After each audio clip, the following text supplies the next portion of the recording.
Hello, and welcome to the House Files, a podcast about building a triplex in Portland, Oregon.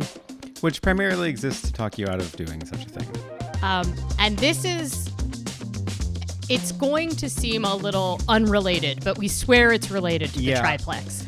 We have a big decision to make, and every person we've talked to has not had a clear answer, really. There's a lot of pros and cons on both sides, and everyone seems to agree that, yes, it's complicated. Yes. So, maybe we're soliciting advice. I guess we might be soliciting advice. At the very least, we are using the fact that we have a YouTube channel to talk about this. So, okay. What's happening is we have an apartment that we live in right now. Yep. And we now have a very rough timeline for the house to be finished. For most of the 5 years of this project, the timeline for the house to be finished has been anywhere from 1 to 5 years from now. Usually when people ask me when it's going to be done, I just make a guttural laugh and then I look distantly like, right. But now it's framed up. The siding is going on. There's windows installed. There's doors. We have doors with locks. With locks. It's like looking like an actual house. It looks like a house, like a real house, not like a house that I built out of sticks in my backyard when I was kind of what it was looking like before. Right. So, yeah. So we have a rough timeline, and I don't want to curse the project by saying the actual timeline, but it's less than a year out at this point. And our realistic timeline for when it's going to be done is 5 months out, 5 to 6 months out. 5 to 6, possibly 7. Let's just say 5 to 7, or maybe even 5 to 8. Here's why this is relevant. We just let our apartment lease turn into a month to month. Yeah.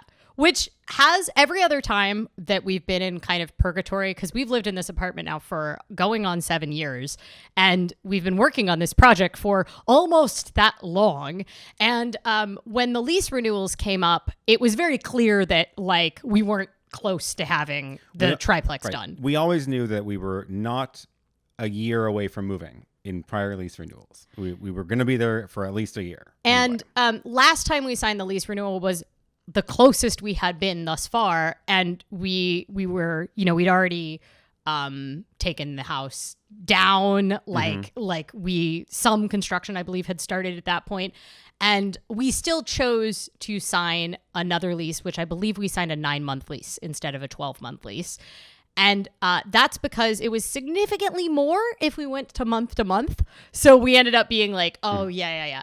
Now, the difference is $7.36. Right. They gave us the options between sign a 12-month lease, go month to month, and the difference between those two is $7 a month. So, now there's not really an advantage to signing a year lease. And I will say, in case you're someone who knows a lot about tenants' rights in other places, because of the city of Portland, month-to-month leases are not as slippery of a slope to be on as a renter. But we are also in a very unique position as renters. So month-to-month is not a big downside, and in fact is a huge upside, because now we're weighing a pro and con. Yeah. So we are now paying, including utilities and garbage and all that stuff and pet rent, we just crossed $2,000 a month for the apartment in total on our new month-to-month lease, which basically means every month that we are not moved in to the house, we're spending an extra $2,000. So the question is, should we leave our apartment and move into this space that we're filming in right now until the house is done next door? And you thought this was like a cute little house, but in fact, this is just like a set inside of a cute little house. And we'll maybe zoom out and show you what this looks like, but it's really very much a set. You're seeing the tiniest little corner of the space, and the rest of it is kind of a disaster right now, just because nobody's We're living using in it as an extremely expensive storage space right now. Yeah. And a very overqualified storage space. It's like someone with a law degree applied to be a security guard, and you're like, sure. You know what you're doing. That's what this ADU is doing right now. We have there's a lot of factors here. We can save money we can slightly inconvenience ourselves, or we just keep things where they are in the apartment and keep just filming here and storing stuff here. And $2,000, I think if moving is the worst, it's it's the actual worst. And if it was only 1 month, then I think it would be very clear moving twice is much worse. Yeah. However, but now it's like 5 or 6 months or 6 or possibly 7. That's a lot of money that we could save. Up. $2,000 a month over 5 months is $10,000, which is an actual amount of money. And the square footage of this place is actually extremely close to our current space. And it is more square footage, I would say, technically, than the part that we actually live in the space, if you take away our office. And if you include the studio downstairs. Right. Well, definitely if you include the studio downstairs. And Aaron's been effectively working out of here as the office in the studio downstairs for months now. That's been one of the factors here, which I've intentionally done for the last couple of months, is started to slowly move things into the space downstairs, which is where I film YouTube videos and work in front of my big monitor. I moved my desk in there, like big, huge desk with a big, giant, wide monitor. And I've just tried to make that into my office space because there's no reason not to. I don't need to do it all in a week. I can just take my time doing it. And effectively now, I don't use the home office at all. Okay, so thus far, we save money. You're closer to work. What are the downsides? Yeah. It is less space, I think, or at least less functional space. It's way less functional space. The kitchen is smaller. The kitchen actually might not technically be smaller, but it's currently a 3D printing studio. I opened some cabinets being like, hey, would there be room for our kitchen items? The answer is no, because they are filled with backstock for Aaron's 3D printers. Yeah. There's a little 3D printing corner over there. I do want to sell the little 3D printing corner. I do want to sell the large 3D printer, and then the small one is going to go back downstairs in the studio. The reason I moved it up here was because I didn't have air conditioning down there, and in the summer the prints were failing because it would be like 85 degrees, and then it just and you have AC down there now. I have AC down there. So, but the functionality, I think, has a lot to do with, like, we would have to buy probably a few things to make this even work for longer than a month or two, which a month is like not enough money saved to do the moving. If we're here for 4 or 5 months, then at that point we need to get like a second wardrobe for me. We'd probably have to get some stuff for the cat that works better in this space. We might have to get like a new table, just silly things like that, that, even though we could absolutely get something like secondhand and stuff like that, do we really want to put all this energy into outfitting a space for a couple months in order to make it work for our lives? And then the really absolutely big factor that makes this not a super functional space is that there are no doors. Right.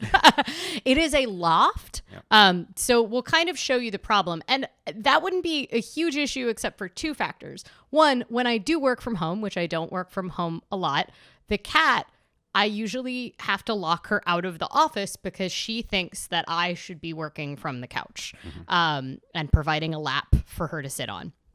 And sometimes that's very unconducive to working from home. The other thing is that because of my work schedule on the weekends, I get up extremely early, and I try not to wake Aaron up, which is not always possible, but usually I do a much better job when I have a door because I can't eat breakfast in complete blackness. I know that that's like exciting for people at fancy restaurants, but generally it's not a great way to wake up. Yeah, and that is that's definitely a consideration. I guess I could just switch onto your schedule, which is like. But I'm not going to recommend my schedule to anyone. No. Like waking up at 3:30 on Saturday and Sundays is quite early. It's quite early. Yeah. I can also put a mattress downstairs and just sleep down there. There's no room down there. Anytime Aaron says that he's going to just put something in the studio, it's lies. Okay, so I think one of the things that is really interesting to me about this problem is that is the dollar amount. Because again, like saving $2,000 for that much inconvenience, definitely not worth it. Is it worth it for $4,000? It's getting closer. Getting closer, but probably, frankly, not. Because like $4,000, I can make $4,000. I like your confidence. Right? This is like the confidence that you have as someone who makes a lot more money. The other thing to note is that we are paying the mortgage already on the triplex, like not the full mortgage. It's just the interest on the construction loan, but that goes up and like it's looking more and more like a building. Yep. And so every month that goes up. So essentially there's double housing expenses with no income coming in for the triplex right now because there's no renters. And there's no renters in this ADU. Right. So what is the number? Is it 4,000, 6,000, 8, 10? Like it starts to sound appealing to save $10,000 to inconvenience myself a little bit. Yeah, I would save $10,000 if I was then allowed to get the fancy wallpaper I wanted. Right, yeah, because we can do things with $10,000. I'm willing to put up with a lot of inconvenience for some fancy wallpaper. You know, and here's the other part of it for me is that as the apartment has been, we know we're moving, which means we're less likely to work on projects that improve our lives in the apartment. We've completely given up on that in the past 8 months. That's like I feel like I was a very polite way of saying what's happening right now to the apartment. But basically basically, you know, it's like, well, why should we bother like buying a new piece of furniture that would significantly improve this corner? It's not filthy. It's just it's cluttered because a lot of stuff is kind of staged for the idea that we're either going to like sell it or where it's going to get packed. Yeah. And like also like half of Aaron's office stuff is moved out, but not the other half. So then that means there's just like random boxes everywhere in the office. A lot of random stuff. But then I realized because it's been kind of getting messy and cluttered, I'm actually using a shallow amount of stuff. Like if you look at my closet, I don't actually use the things that are tucked in the back of the closet day to day. Most of the clothes I wear are like hanging in one thing right at the front. This is not true for me. I use most of my clothes and I own a lot of them. But I do have all of the data about everything I wear, so I know what the most frequent things I wear are, so I could pull them. So, but like I think that I could, you know, trim down my wardrobe and not have to have all of my clothes accessible for 5 months. Yeah, I'm not that worried about the physical stuff and the moving of the physical stuff. I'm more worried about the lifestyle effects because I have like spent months like living out of one bag and I have no problem with that. But I will say that gets a lot harder when you have a job where you have to commute and like you are, you know, doing a lot of community things and stuff like that. And so that's one of the considerations. The cat is one of the other considerations because the cat, like cats hate moving, right? They hate moving, and she would move twice, and she's moved 3 times in her life now, right? Yeah. But she's also been in this place for the longest. Yeah. By a long shot. And I do think that she would like it here once she got used to it. Mm-hmm. But there is, you know, normally when you move a cat, you want to put them in like a room to get used to. There's no way to do that because there's no door. Yeah, everything comes down to a door, and like there's no easy way to put up a door because people are like, "Oh, can you just put up a door?" But we need a door that would like hold a cat in and block light. Yeah, and that is much harder than be like, "Oh, just drape some curtains." Curtains do not hold cats in, so. So yeah, the cat's a concern. Also, the front door is just open to the outside. Whereas like right now, the front door of the apartment is open to the hallway. So if she does like try to run out. Yeah. And we're not even on the first story. So yeah. And like there's an active construction site out there. So it wouldn't necessarily be the safest place to have a cat. I'm sure she would be very excited. You know, my mom also pointed out that like a construction site could be being right next door could be very stressful for a cat. You know, I think a lot of the noises, the big noises are done, but there's still some things that will be loud that haven't happened yet. Like installation of the dumbwaiter, installation of the bathtub is going to involve a crane, which is going to be loud. The siding and the painting hasn't been done yet. Those are all things that like probably would stress the cat out. But I think even with active construction noises, it might be quieter than our current apartment, which is on a main road and right next to a highway. and also apparently above a public concert venue in the right underneath our window at all hours of the night. It's very loud, and loud cars driving by and making loud sounds intentionally, and just yeah. So, okay, we've gone through a lot of the downsides, but there are several pros to actually moving in here. That isn't just money. And it's not just money. Like, obviously, yes, $2,000 a month is nice. It's maybe end up $10,000, $12,000 total. We can do stuff with that. But another pro is it is a little bit closer to your office. Your commute goes down a little bit, and my commute goes down a lot because I just walk downstairs. So no more like, oh, should I go there? Do I have time? Can I come back and forth and stuff like that? I will say that will probably improve your life in some ways, but devil's advocate, you have said that having to have a bike commute to your office has been good for your physical health. Yeah. But another upside is that actually the actual move would happen in the summer. Yep. And which we're planning on doing a bike move. Bike move happens in the summer instead of in rainy November. Which is like, I've done plenty of bike moves in both kinds of weather, and it'll be fun. I guarantee people will show up to our bike move no matter what. I have showed up to many bike moves in the 7 years since I've last had a bike move. So, But it will be more fun. It's absolutely more fun. It's absolutely more fun. Downside is it would be more fun to have the bike move end at our new place with like the roof and everything available versus like, one of the downsides of doing a bike move into here is where is the cat going to go? Because normally you would put the cat in like a room and be like, nobody go in that room. I guess the bathroom. Yeah, I know, which is like a problem because it's the only bathroom that's going to be accessible to people on the bike move. So, Yeah. It's an interesting one. But then also, like, as this project gets closer and closer to finishing, I have a feeling that it's going to become more important to be here for the project. I think it will be certainly less stressful if we can just walk there and like not have to think about it. And then also, as someone who physically goes into an office a lot of days of the week, like one of the big downsides for me is that like, do I really want to go out of my way to come here after I've gotten off work? But if I'm coming home, then it's easy for me to do that. I think we should take you on a little bit of a tour around the space to show you, kind of explain the situation. Is there any other upsides you wanted to mention? No, I think that's about it. I think in order to make this decision, we want to show you around, but there are a couple of things that we would need to solve before we move in here. So we will show you those. Yeah, and we'll also show you the general state so that you can be like, this is bananas. You shouldn't have to fix this room and also pack all your stuff up, which I think might be... Okay. Let's go on a little walk. Okay. Oh, hello, House Files. How surprised to see you here at our ADU, aka very expensive storage unit currently. Here are some of the things that would have to move if we moved in here. This entire set, which note, we did not have enough wallpaper to finish the top. It looks good if you put the camera just in the right spot.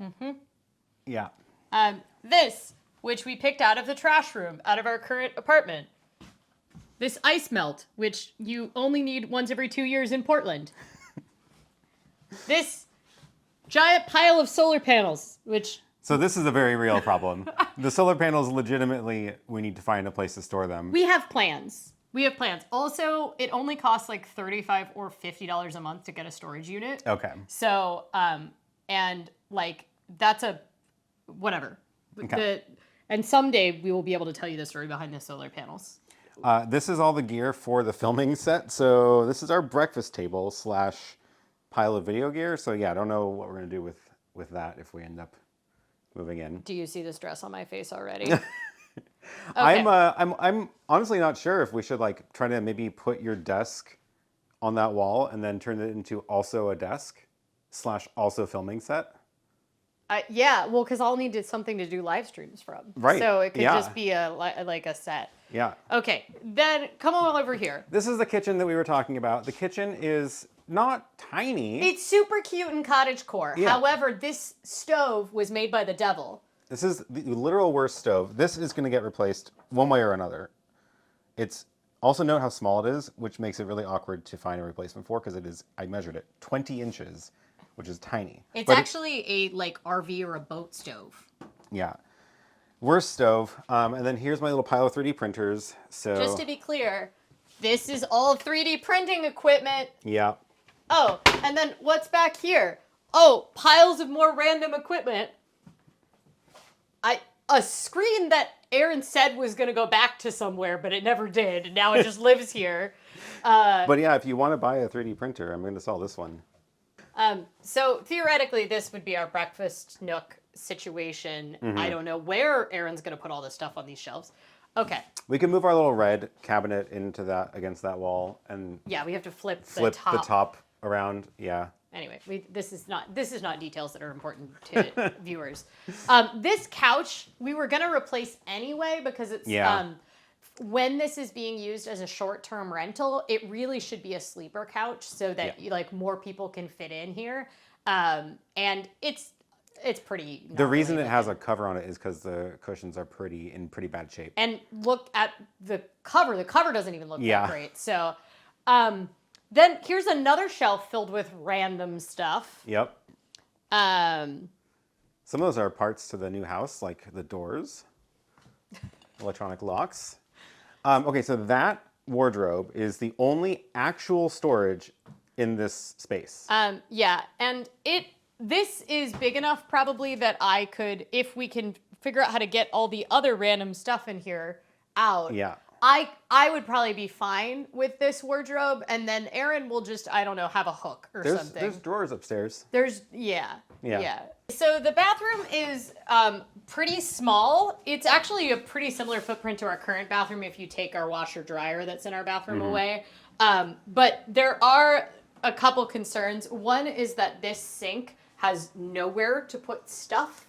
There's no flat surface, so anything you set on here falls down. Which is really a problem if I'm going to be trying to get ready in here without waking Aaron up at 3:30 in the morning because I need a place to put stuff.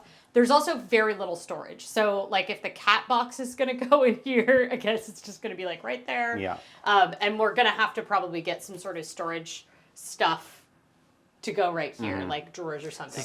It'll be fine. We don't need that much stuff. Yeah. But once again, nobody's favorite activity. Now, the stairs. Our cat has never lived somewhere with stairs. That'd be a new experience for her. I think she'll be stoked, honestly. Yeah. Okay. More storage in a random hole. So these are boxes. Actually, most of these are for moving electronics that are at home. So most of those are going to have one more life in them and then go away. But then the electronics are going to go into them, and then where will they live? We'll figure that out. You keep saying this, but I don't. So a couple downsides to this. One, there is no way for me to block light when I'm trying to go to bed at 7:30 in the summer. Because like there is this like porthole here and then the light comes from downstairs. Whatever, I can use an eye mask or something, but it kind of goes both ways. It'll be both my like going to bed and then me getting up will be annoying. Those are the drawers. That's the total drawers. Yep. But honestly, all my clothes would fit in that. I would also like to point out that I'm not the only one who has large objects stored here. Bicycle. I don't think I realized that I had two bicycles that were up here. I thought they were downstairs. Yeah, so that's another consideration because I have two other bicycles that are stored at our current place. And these are the small ones. Yeah. But yeah, now you can kind of see that this is, there is no way to put a door or a wall or make it cat-proof. Yeah, definitely not cat-proof. Like, you'd have to re-architect it to put a door in. And frankly, a door doesn't make a lot of sense for this architecture. No.